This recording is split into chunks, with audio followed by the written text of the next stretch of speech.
Hi, my name's Siobhan Murphy and you may have seen me on this year's BBC Two Interior Design Masters with Alan Carr. And this video really is just to kind of give you a bit of an intro into me really and tell you a little bit about me and my background. So I live in a place called Castleford in West Yorkshire.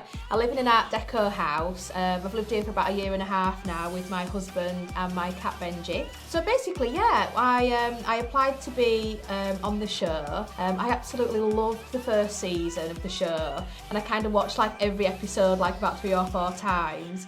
So I applied for the show, did all my application form.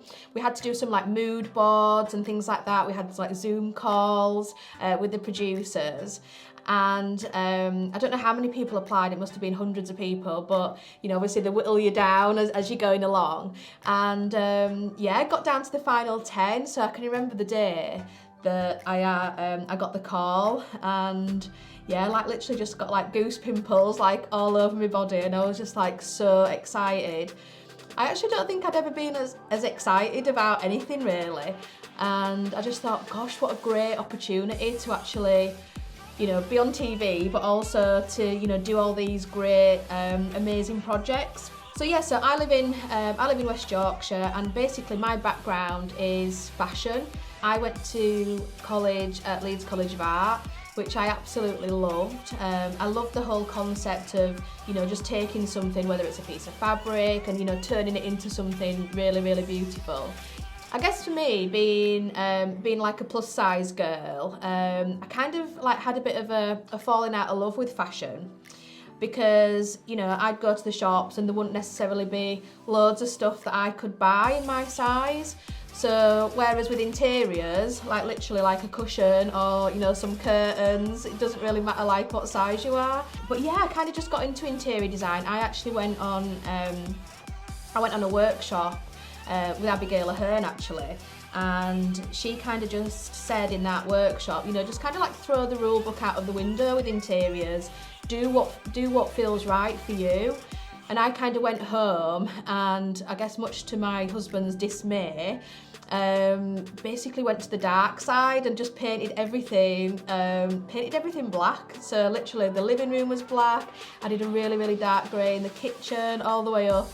So yeah, that was kind of like my first little like foot in the door in the interior world. So I guess my style has kind of developed as it does over time, and then moving to this Art Deco house has totally like changed again. So I wanted to obviously like breathe loads of life and flamboyance into the house, because when we moved in it was like really, really magnolia.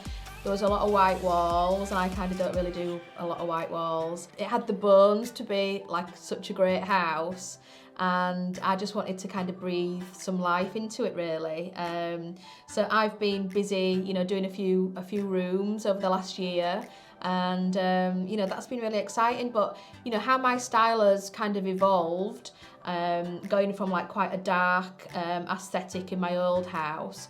With the new house, I've kind of just gone like a bit wild really, and a bit wacky. And I always think, you know, a lot of people think that Art Deco was all just very like black and white and subdued, but actually when you look into it, you know, that was kind of an area of flamboyance, and you know, there was a lot of animal prints and a lot of colour. It wasn't just black and white. So I kind of want to do in this house, I kind of want to do Art Deco, but with a modern twist, and you know, to bring a bit of fun. Like I think my whole like interiors aesthetic is, you know, it's definitely maximalist. I'm not a minimalist by any stretch of the imagination. I'm definitely on the more is more bus, but you know, I kind of like that whole feeling of like joyful, fun, playful interiors. You know, any kind of space that I've designed, I would hope that whoever walks into that space, you know, feels something, like feels happy, energized, like joyful. So that's kind of my aesthetic, certainly in my own house. And you know, I think any clients that I work with, you know, I guess they would be choosing me for that kind of reason as well. So I don't think that anybody that you know, is a real minimalist, that loves, you know, Scandi neutral tones, are going to be coming to me to do their interior design, that's for sure. So if you've been watching Interior Design Masters, you'll know that the head judge is Michelle Gunderhin, and she is a massive powerhouse in interior design. So she used to actually be the editor-in-chief of Elle Decor. So she's like, you know, on the highest pedestal, and she is just such a lovely person. I think we were all like a little bit intimidated when we first met her, but she's such a warm and lovely person. Just talking about that as well, like that whole experience. So I can remember obviously, you know, getting the call and, you know, being so excited. Like reality struck, and I was like, oh my God, Siobhan, like you're actually going to be on telly, you're going to be doing interiors, like you've only ever done interiors like for yourself and maybe like, you know, giving a little bit of advice to like your mum and friends. So yeah, the reality like then like kind of like clicked in, and I was like, oh my God, this is like quite serious. But I can remember that first day walking into the studio and just like meeting all the other cast members, and like we were going round the room, you know, like saying who we were and what we did. And I can remember like I knew Amy and Peter from Instagram from before, so obviously it was really nice to see a couple of faces that I recognised. But also on the other hand, I was kind of thinking, oh God, I know they're really, really good, like they are serious competition.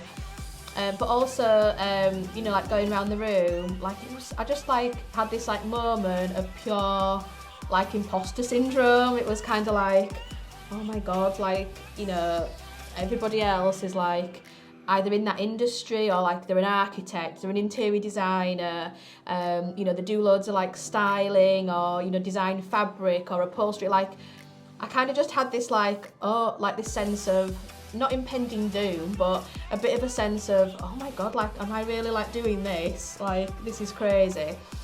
And I can remember that on that day as well, we were told that it wasn't going to be Fern Cotton doing the presenting this season. So we were all a bit like, oh God, like we're really, really disappointed. And then I can remember we were all like just sat casually like having a chat like in the studio.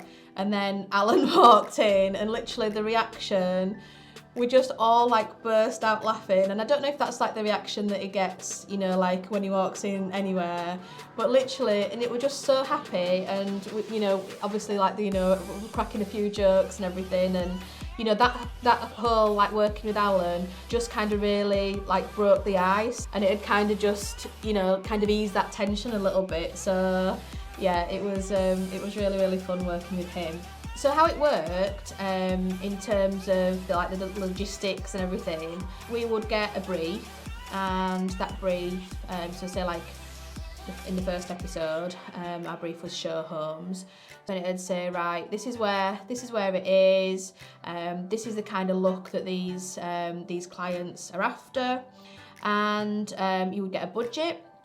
And then literally you would have a week to source everything. So during that week we'd be filling up our vans with paint, wallpaper, furniture, all the decor that we needed, plants. So literally for that week, after work I'd be going in my van, lots of trips to, you know, like IKEA and Home Sense, and lots of running around in the van, like picking up stuff like on Facebook Marketplace and eBay and things like that, because, you know, the budgets were quite small, so you had to really make them stretch.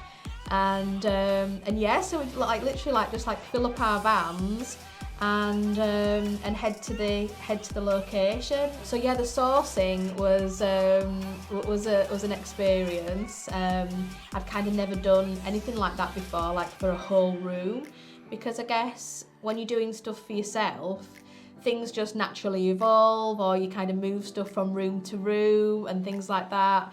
Whereas actually like planning like a whole room, like not just like there's going to be furniture and there's going to be paint and there's going to be wallpaper, actually thinking, right, okay, I need, you know, 2 vases, and I need, you know, this amount of rugs, and I need this for the walls, and, you know, all that kind of thing was, you know, it was really like time consuming actually, and doing things like mood boards and everything, just so that, you know, obviously you had a clear concept and an idea in your head.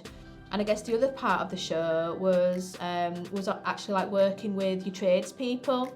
So for every episode we would have like decorators and carpenters. So I guess that's a bit of a learning curve for people to actually think about, right, okay, well, how we're going to use these trades effectively, and how we're going to, you know, like make some bespoke furniture and things like that. And then also like calculating like how much wood you'd need. So it's all that kind of stuff, I guess, that goes on behind the scenes that you don't see really. So that's me in a nutshell, and I hope you enjoyed the show, and yeah, keep watching, see how I do.